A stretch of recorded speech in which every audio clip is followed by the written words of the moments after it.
Today I am joined by Brett Chancey, or more known as H-Town Wheelhouse from Locked On Astros. We're going to have a discussion, and we're going to talk a little bit about Brett and his success on Locked On Astros, but mainly we're going to try to discuss some Stros on here today. Thank you so much, Brett, for joining me and taking the time, and also we dealt through some technical issues that I thought with the issues we were dealing with both stayed pretty patient. No, definitely. I mean, that's really the name of the game, and that kind of the theme of 2025 of the Astros is patience. It's a marathon, it's not a sprint. And so, Jordan, I'm honored that you asked me to come on, and look forward to answering your questions, and look forward to talking about Astros baseball because it's what I love to do, and I seem to do it almost every day.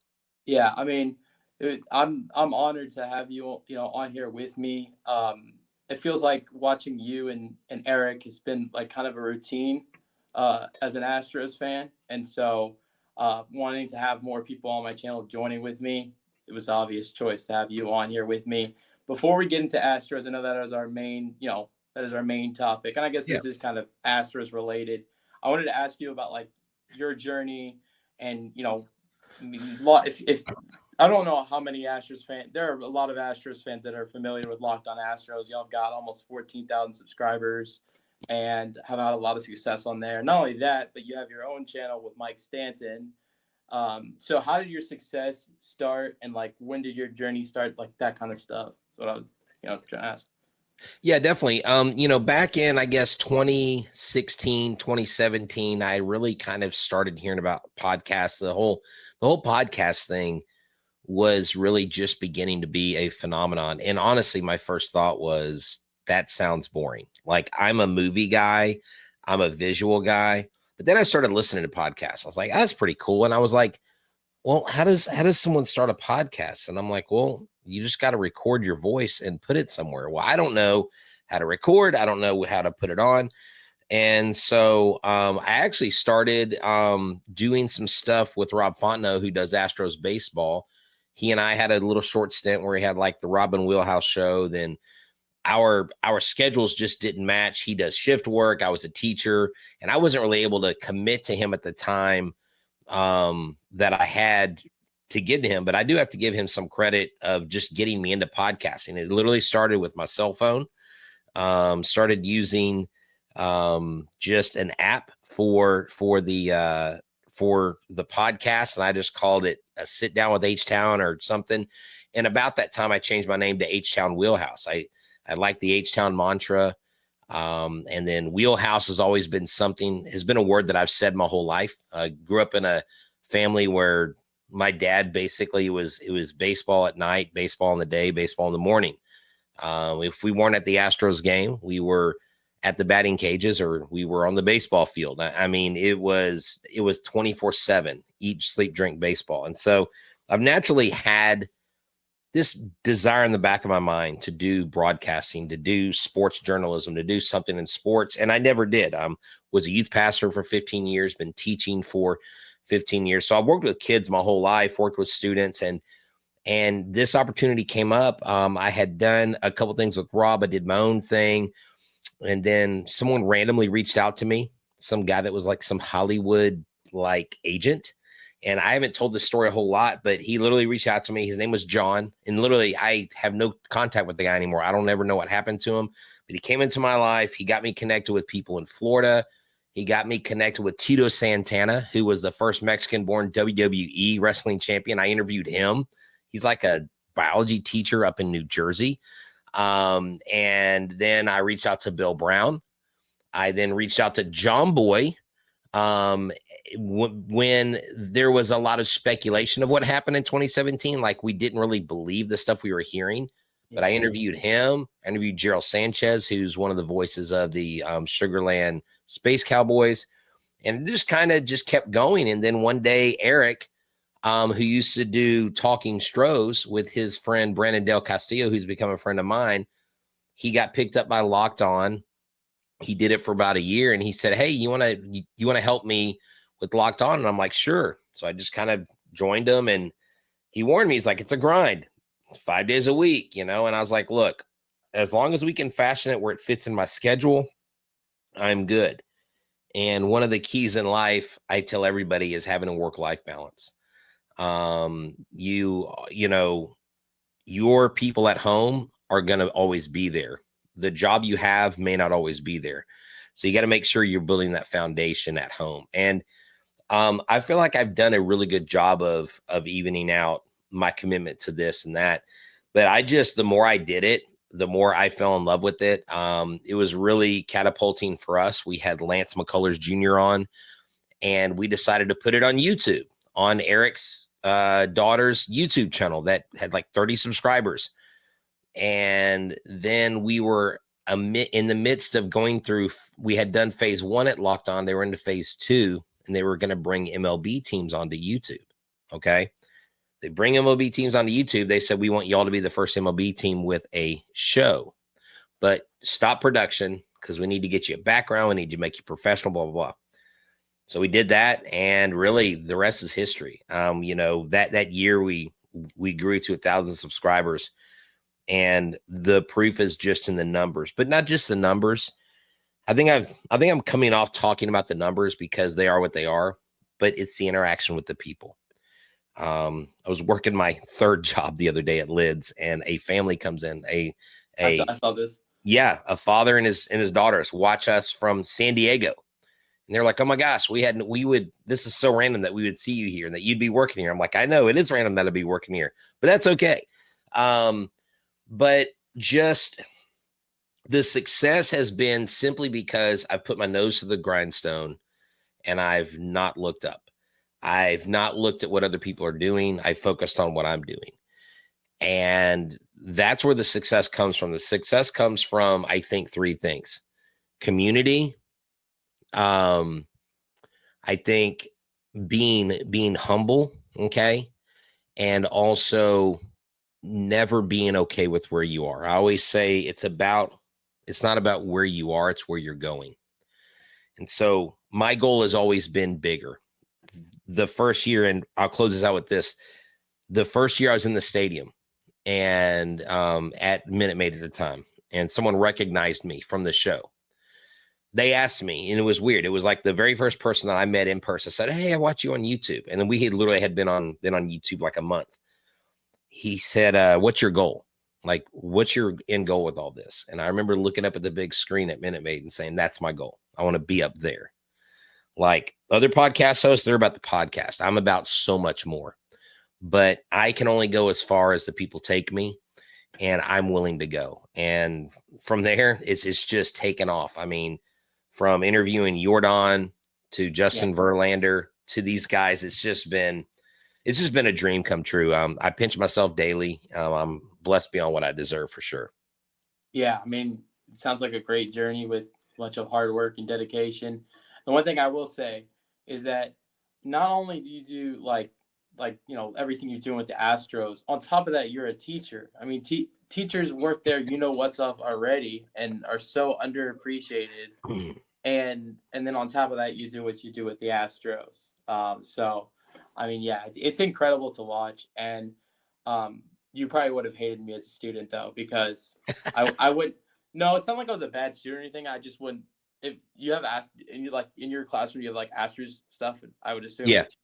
I wouldn't stop talking to you about Astros, baseball, that kind of stuff. I had a teacher like that in 6th grade, but with the Rockets, and all we would talk about would be NBA Rockets. Like I don't really remember much about 6th grade world culture. Oh, I love that. Well, it's funny. There's always one kid every year that comes in and goes, I'm a Yankees fan. And I'm like, okay, name 3 Yankees. And they can't even name one. Like they barely know Aaron Judge. I'm like, okay, whatever. And I know, I get it.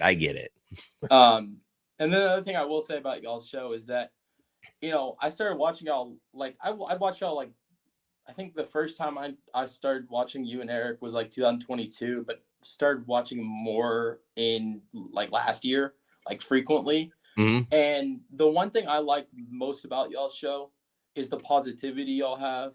And I mean, sure, sometimes if it's really bad, y'all aren't gonna, full on act like it's amazing, but still remain positive.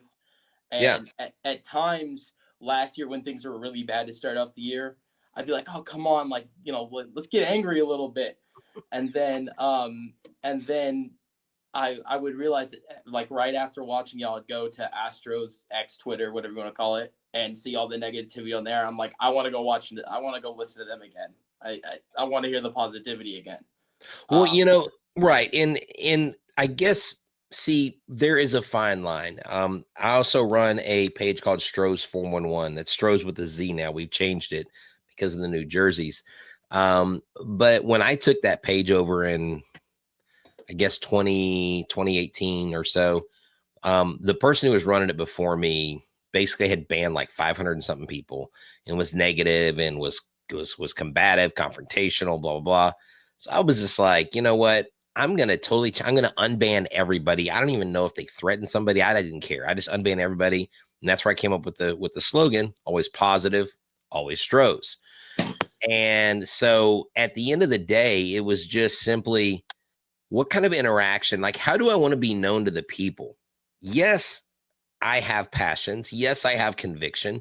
Yes, I have opinions about these players. But for me, and this is me, when I interview the players and I get to know them, and I'm not saying we all go hang out. We don't go to, Buffalo Wings or Big City Wings and hang out. Like, they're not boys with me. But because I have that experience with them, I now respect them on a whole different level. So criticism is due when criticism is due. But going over the top and being melodramatic and whining and moaning about it, it never made a team better. And I just learned that. And let me tell you, I just tell people I'm built different. I'm just a different person when it comes to these things, because look, I'll say this. I don't want to be a caricature. And Stephen A. Smith, in his own right, he is who he is. But it takes a lot of energy to be who he is, because if he doesn't play that role, everyone's like, what's wrong with Stephen A. Smith? I don't want to be that guy. So when I'm on the mic now, when I'm on the show, when I'm at the stadium, I'm the same person everywhere I go. Yeah, like I said, I love the positivity. And the one thing I will say is that, I don't know how often you check it, but the Astros fans on X, it can be really bad. Oh, yeah. You can make it seem like, the Astros record right now is 11-11. Yes, they've had struggles, but it'd make you seem like they were 4-18 and that, you'd think we were the White Sox. Well, yeah, you got someone, I saw Brian Lima called out a guy. He's like, we need to trade Yordan Alvarez. He's terrible. And I'm like, oh, come on. Like, what are we doing here? That's, the problem with social media is there is no hey dummy feature, because trust me, you can look at plenty of my tweets in the past. Yeah, I wish there was a hey dummy button where, like, you right before you send, it just says, hey dummy. Because that would have saved me a lot of heartache back in the past. But hey, I've learned the hard way. I've opened my mouth and insert foot plenty of times. So I'm definitely, I can't say I have a perfect record there myself. All right, before we get into the Astros game today, and then we're going to talk about some players that have played really well or some players that have played really bad. The one thing I want to say before we move on is, if you ever, if you're an Astros fan, before you are going to go and speak negative on the Astros on social media, go watch Locked On Astros and kick the team that the Astros just lost to. If you have MLB The Show, kick that team's butt in MLB The Show is what I would say. That's right. better than going on X. There you go. But all right, now let's get into the Astros. Astros play the Blue Jays in 30 minutes, 7:10 start. 25. And play the Blue Jays for Nel Blanc on the mound tonight. The team he had his no-hitter against last year, so that should be interesting. Also, George Springer in town, a lot of other former Astros. Yeah. Astros off 7-0 win yesterday. Want to know your thoughts on the game today. Maybe this might be posted after the game starts, and some might be watching it after, but we can see, what your thoughts are on this game today or the rest of the series. No, yeah, definitely. Well, the first game, you gotta give there are a lot of flowers to be handed out in game one.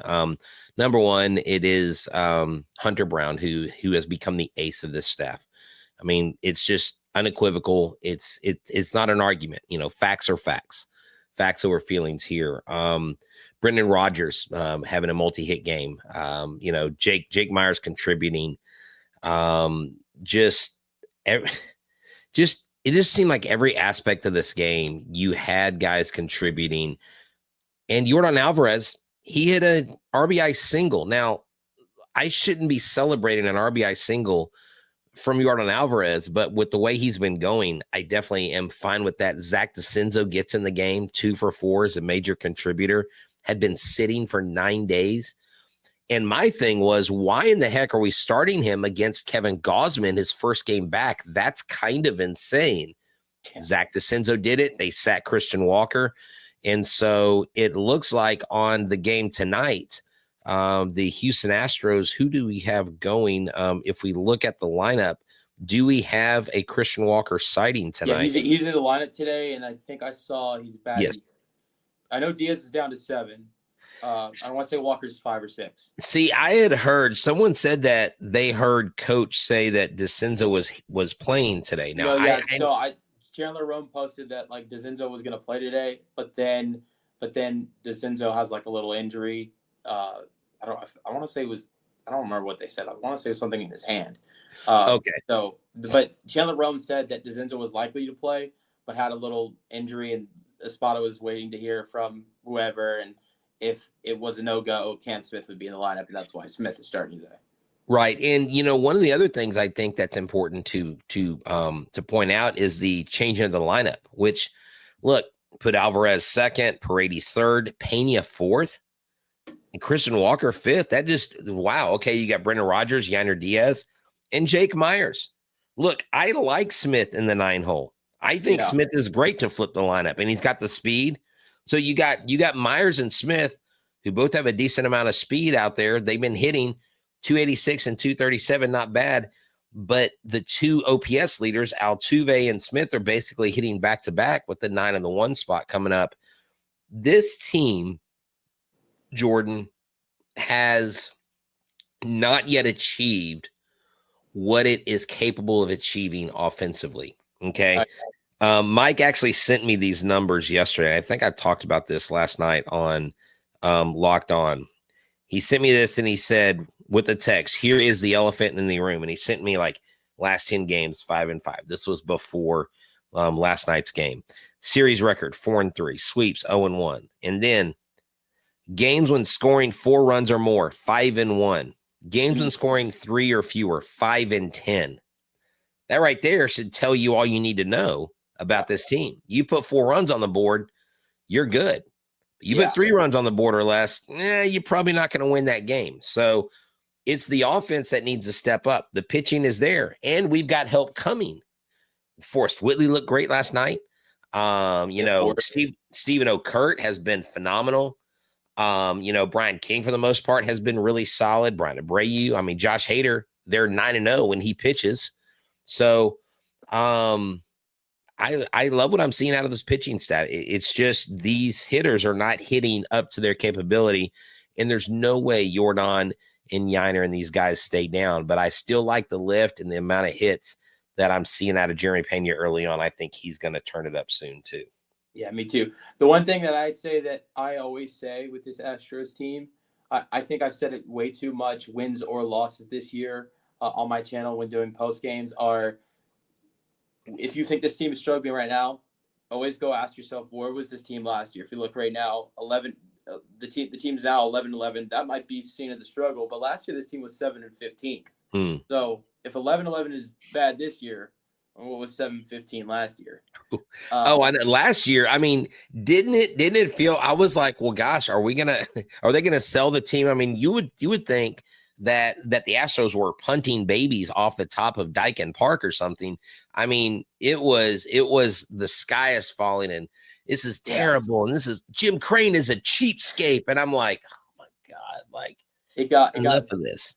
It got as bad as like to 7-19. And then I think what really was last year was like really was like when they were like 33-39 or 33-40 and they lost to the White Sox. That's when everyone really started to freak out. And then but then they started winning after that. And they didn't have their.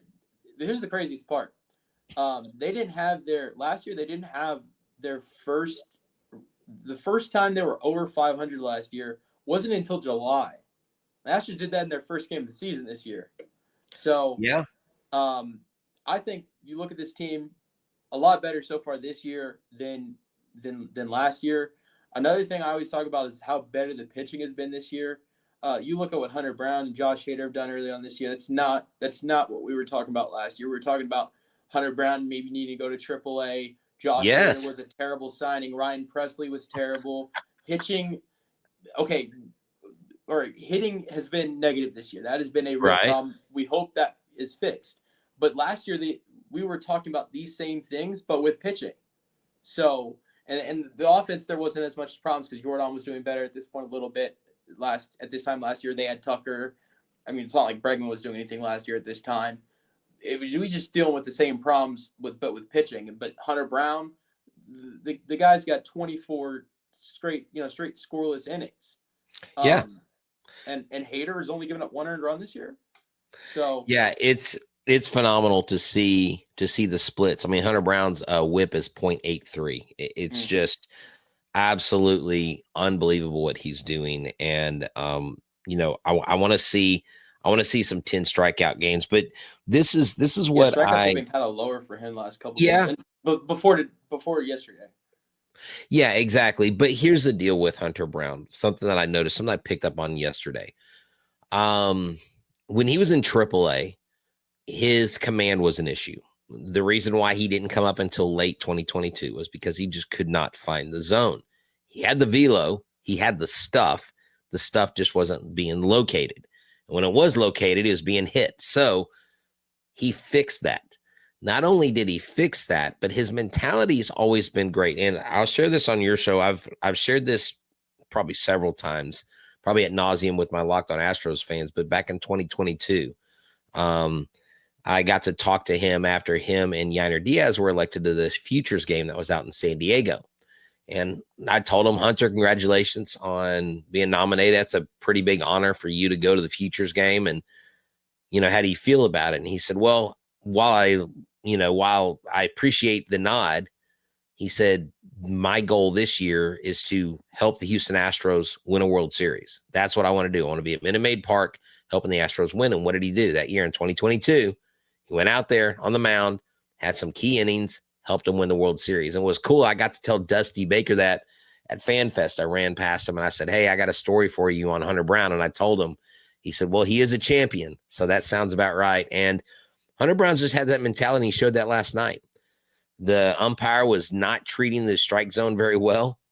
And after almost every call on a ball when he had two strikes, he would come back almost every time with 99 plus and just dot up that strike zone. And that right there, he has a killer instinct on the mound. I don't know that we've had that since Roy Oswalt. I mean, I'm talking better than Valdez. I think Valdez, I don't think he improves beyond where he's gone. I think he has maxed out and he may plateau, and I think he's going to be in decline soon. Hunter Brown's still reaching his limits. And that's why I think if the Astros can, they need to try to talk to Boris, because now he's got Boris. They need to extend this kid, because if they don't, his price tag is going to be massive. Yeah, I mean, Hunter Brown has been so insane this year. A couple things I want to say about Hunter is when I talk about the 24 straight innings without giving up an earned run. If you look back at the last time he gave up an earned run, the Astros just got swept by San Francisco, and they went to Minnesota and 2-4, and Astros fans were freaking out. And he gives up 2 earned runs in the first inning. And he was not looking good. Again, Astros fans on X were going nuts, and then he had 5 straight innings after that. Right. Astros win the game, and then the last 3 starts we've seen from him, perfect. And so that's been insane. And then the other thing I will say, because you brought up Framber, I'm going to talk about this. I love Framber Valdez. I think he's a guy that needs to be part of this team's future. But if you are forced to, you only can bring back one of these guys, it 100% has to be Hunter Brown. I mean, and the reasons, I'm not going to go over the reasons why, because you just brought up a lot of those reasons. of, Hunter. I think he can still be better. This is not, you're going to see him still improve. And Yeah. so he's got to be the future of this Astros rotation. And I was watching the game yesterday, and they said that Joe Espada said that he is the face of this rotation. I heard about that. See, I couldn't find the soundbite. I guess he did say it on Space City Home Network before or after? I have no idea. I just heard Todd Callis and Jeff Blum say that. And Okay. honestly, if they said it, yeah, they're not gonna say something that isn't. Look, when I talked to Justin Verlander last year, number one, that was an intimidating thing. I've never been in the I've been in the presence of a lot of Hall of Famers and baseball players. I mean, you can see all my memorabilia in the background. I've met a lot of them. A lot of Hall of Famers I've met have passed away, but I've never met someone as intimidating as Justin Verlander. And he's not a jerk about it. It's just he has this aura about him. And this guy at 16, 17 years, a perennial first ballot Hall of Famer, is talking about making adjustments and learning more about his body. That's the kind of mentality Hunter Brown has. And again, I'm not saying Hunter Brown is Justin Verlander or Justin Verlander is Hunter Brown, but Hunter Brown not only takes what he does on the mound with his craft, but he watched and he listened and he absorbed what he saw in Justin Verlander. Hunter Brown is going to have that same kind of moxie, that same kind of confidence. Does Hunter Brown end up marrying a supermodel? I don't know. But will Hunter Brown carve himself out a couple Cy Youngs in his career? He should if he stays healthy. Yeah, and one of those could be this year with the way 100%. Yeah. I hope it is. And then, we've talked about pitching and how good that's been with Hunter and Josh. Let's go a little bit to the offense. I told you one guy I want to talk about was Jake Myers. He's been hitting the ball recently. If you've seen the pattern recently for Jake, yesterday, no hits. He's been going through this stretch going back a week ago where multiple hits, like 3 hits, then no hits, 3 hits, no hits, 2 hits, and then yesterday we saw 0 hits. So I don't know, maybe we'll see a couple hits for Jake Myers today. He's been really hitting the ball well. But then, you also got the fact that he's such an amazing center fielder defensively. And, got to give a lot of credit to what Jake Myers has done. And, obviously, I don't know how much Altuve, what he's done offensively, needs to be talked about because, we've seen it for years. We've known we know what he's capable of doing. But there have been a lot of other guys outside of Altuve and Myers who've actually done pretty solid offensively. We've seen Jeremy Pena on this amazing hot streak right now, 12-game hitting streak. Cam Smith has done really well for a rookie who didn't even play in AAA. And there have been other guys that have really helped well in this offense. And I wanted to know your thoughts on the way Jake Myers is hitting the ball, any other, offensive guys that you've really been impressed with so far to start off this season. Yeah, definitely. Well, number one, he's got the highest hard hit percentage he's had in his career at 39.2%. He's got the highest WOBA, the highest ex-WOBA, well, second highest ex-WOBA. He's got the highest or the lowest K percentage. He's nearing his career high walk percentage, 7.2 walks versus 7.6 walks per 9 at bats. And just everything he's doing. And what's funny is his launch angle is cut in half, but he's getting on base more. He's doing things the right way. In baseball, it's not whether you walk or whether you hit a home run or a single. It's do you get on base? It's like the old Moneyball thing. Pete, what does he do? He gets on base, right? He can't hit this, but he gets on base. And that's where you see the value because the more you're on base, and the Astros have this year done it more than last year. They've been scoring runners that have gotten on. Now, not as much as they would like, but their pitching helps with holding, I think, the second fewest runs against in the league. So that's a huge pat on the back to them. But I mean, it's what Jake is doing at the plate. He's not trying to do too much. He's not going after pitches like he usually does. His helmet's not flying off. I think he's a classic overswinger. He's a strong kid. Look, talked to him when he was a Sugarland Skeeter. And it was right after the pandemic years, 2021. But I talked to him a month before he got called up. And I just remember him talking about growing up in Nebraska, growing up around the farm. Darren Erstad was his coach. Just the kid's a hard worker. And I love seeing Jake Myers succeed because his glove is excellent. He's still jumping into walls despite that injury back against the White Sox. I believe it was 2018 playoffs where he just wrecked his shoulder. And now he just goes into that wall with reckless abandon. So he definitely deserves the tip of the cap right now.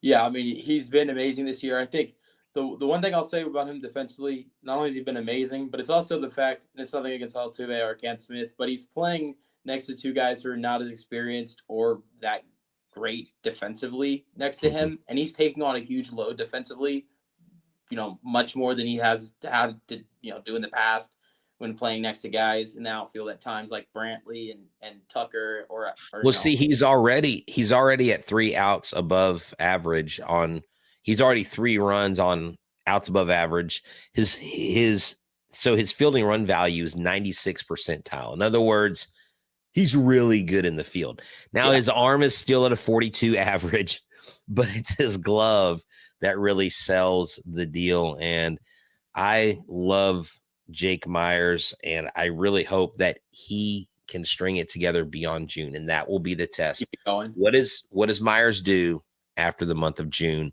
And if he continues, then I think the rest of the team's doing the same thing at that time. Yeah. And then, this is for him and Jeremy Pena too. I feel like last year, and it's not like Jake is still striking out here and there, but Jeremy Pena, both him and Jake Myers struck out a lot last year. It was a really bad problem. Yeah. And Jake's still striking out a little bit, but both of them have really cut down with striking out, and they've been better with that, especially JP. And so that's been, I think, the thing I've been most impressed with Pena this year. And so I really, like, same thing you said, I really hope Jake Myers can keep it up because we saw him play good earlier. I don't know about this good, but we saw him play good earlier last year to start off. I just hope he can continue it past, June, like you said, or July. So get this. Speaking of Jeremy Pena, okay, right now, fielding wise, excellent. 3 outs above average. Sprint speed, top 98%. But listen to this on his statistics, on his StatCast, okay? Barrel percent, 10.4%. He hasn't done that since he was in his 22 season where he did 9.7%. Of course, this is a part of a season versus the whole season, but it's trending in the right direction. K percent, 14.4%. That's the lowest of his career. Walk percent, it's 2 walks more per his highest in 23 at 8.9.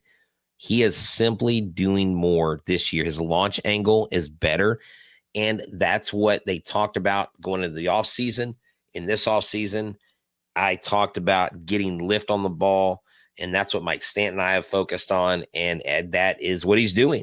And he's more successful at it, and he's having a much better season. And Jeremy Pena will be a Gold Glover throughout his career, but if he can create a bat that hits and produces, you can talk about a guy that won't just be an all-star for his glove, but also get known for his bat as well. Yeah. And I don't really have much to add on to that because, but still, I mean, Pena's been amazing this year. And I was just talking about just offensively. You started bringing up defensive stats. He's been amazing there. Yeah. I think this entire infield's been really good this year in general. But so I really hope he can keep it up. And, if the back can get a little bit better, we might be talking about how he'll be an all-star this year. I think the Astros as a team might have to get a little bit better because, I mean, Altuve, if Alvarez gets his numbers up, he gets out of the slump. You're looking at him being an all-star alongside Altuve. Who knows if the Astros can get a third all-star, hitter. But if JP starts to get really hot offensively, I really believe he'll be an all-star this year, and if not, next year.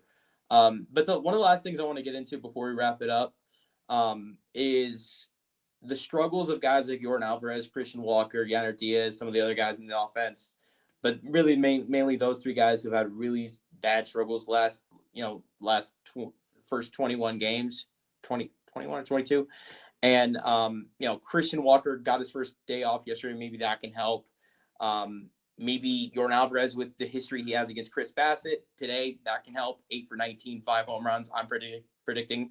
this could be the game for Jordan Alvarez where you really see him take liftoff.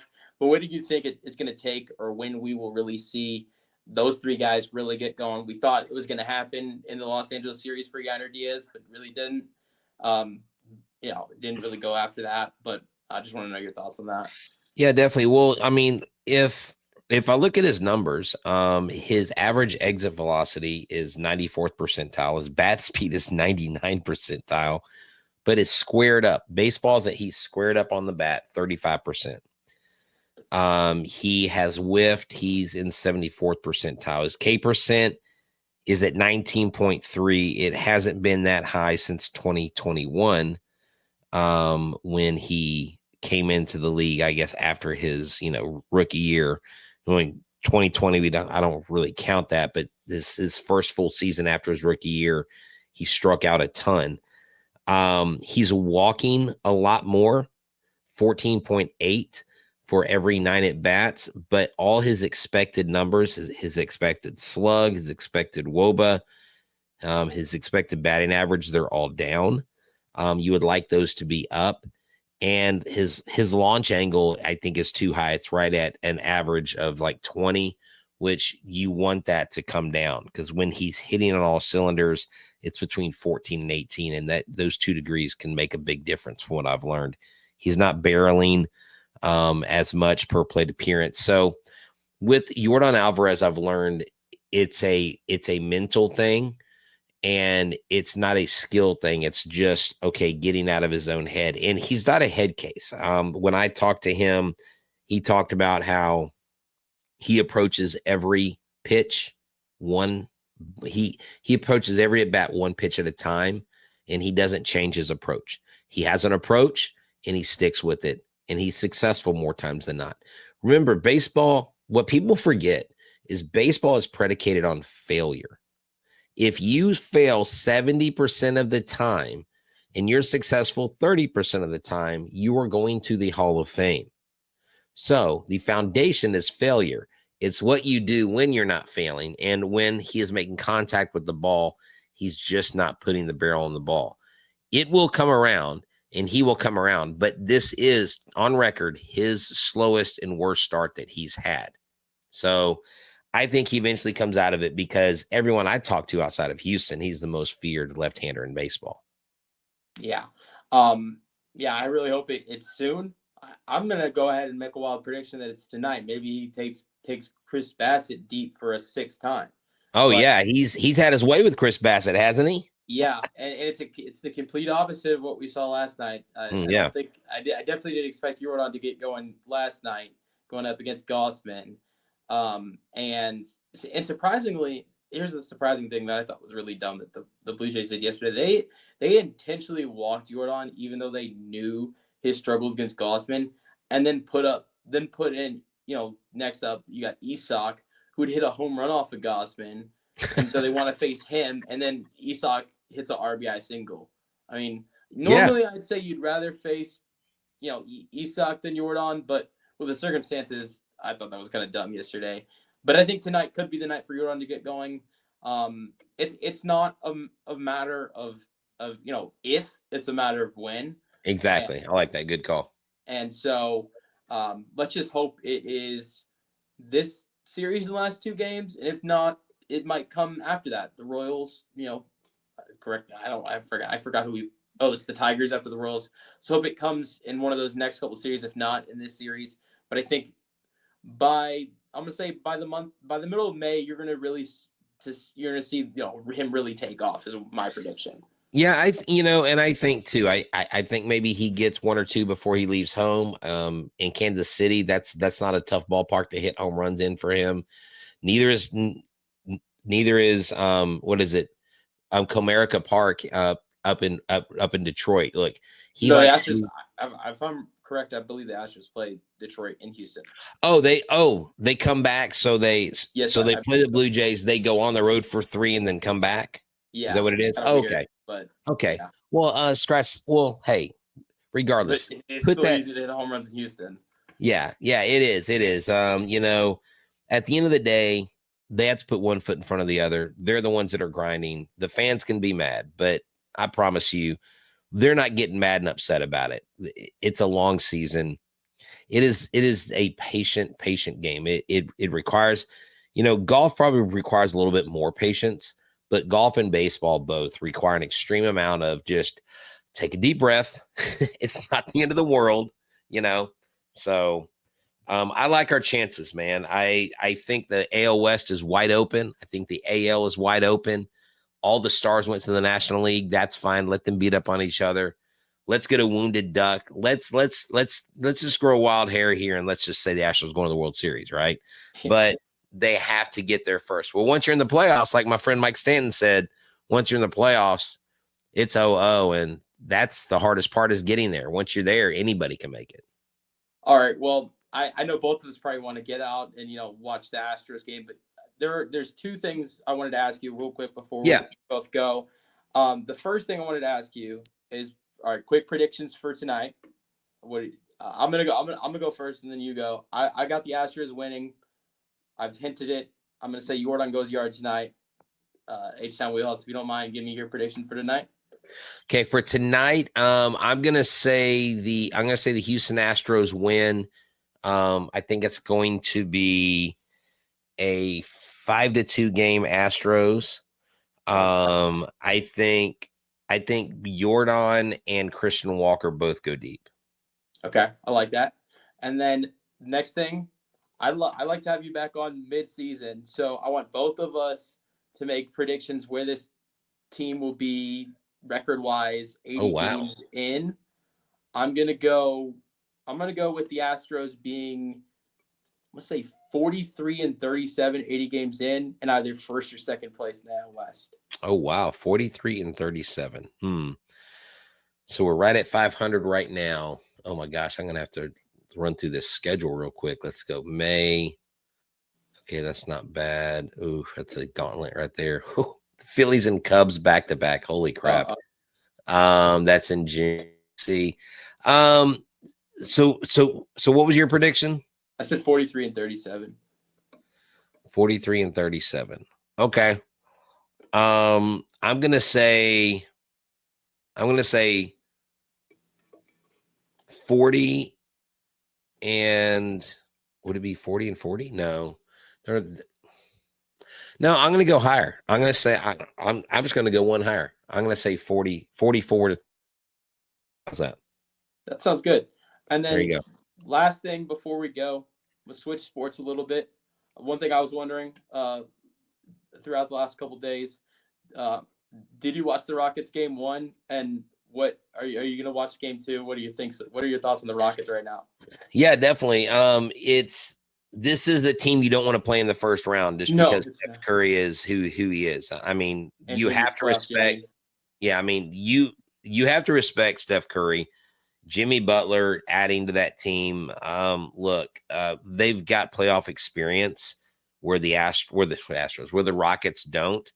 So I think if the Rockets can take game 2 and they can go back and they can get back to Houston for game 5, I think the Rockets can win this thing. They've proven they can win in Golden State, but Golden State's a whole different animal in the playoffs. You've got to contain Curry. The problem is the Rockets, they lost their edge towards the end of the game. They turned the ball over too much. You can't turn the ball over. And the Warriors, whatever adjustment they made was genius because the Rockets could not get into the paint in that second half like they were in the first half. So Steve Kerr is one hell of a coach. Yeah, the game 2 is a must win because as much as I love this Rockets team, you cannot win 2 games in Golden State. So you can win 1, but you can't win 2. So that tonight, if they lose tomorrow, that'd be some trouble. But I thought the Rockets actually played pretty well in the second half, coming back into the game.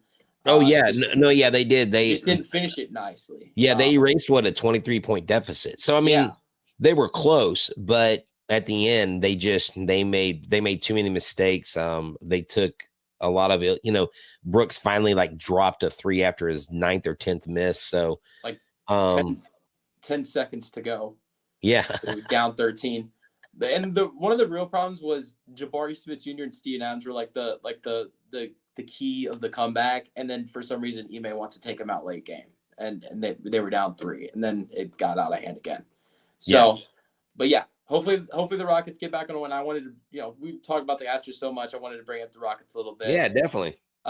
Brett, H-Town Wheelhouse, thank you so much for taking the time and dealing with the technical difficulties and coming on and talking with me. I really appreciate it, man.